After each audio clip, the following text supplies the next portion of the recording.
આજે 1 ઓગસ્ટથી કેટલાક નવા ફેરફારો થઈ રહ્યા છે અને આ નવા ફેરફારો તમારા ખિસ્સાને પણ અસર કરે છે।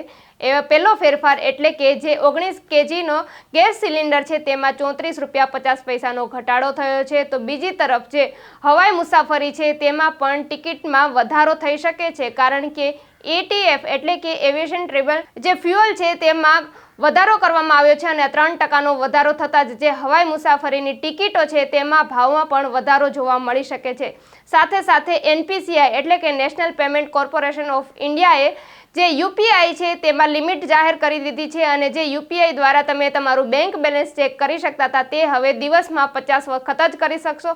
સાથે સાથે જ જે ઓટો પેમેન્ટ છે તેને પણ 10 થી 1 અને 5 વાગ્યાથી 9:30 સુધીનો જ સમય કરવામાં આવ્યો છે અને જે આવનારા સમયમાં 4 ઓગસ્ટથી લઈને 6 ઓગસ્ટ દરમિયાન આરબીઆઈની જે મોનેટરી પોલિસી કમિટીની બેઠક યોજાવાની છે તેમાં પણ વ્યાજ દરમાં ઘટાડો થઈ શકે તેવા પણ સંભાવનાઓ જોવા મળી રહી છે। ત્યારે આપનું આ અંગે શું કહેવું છે, કમેન્ટમાં આપના પ્રતિભાવો ચોક્કસથી જણાવજો। આવા જ નવા સમાચાર મેળવવા માટે નવજીવન ન્યૂઝ સાથે જોડાયેલા રહો।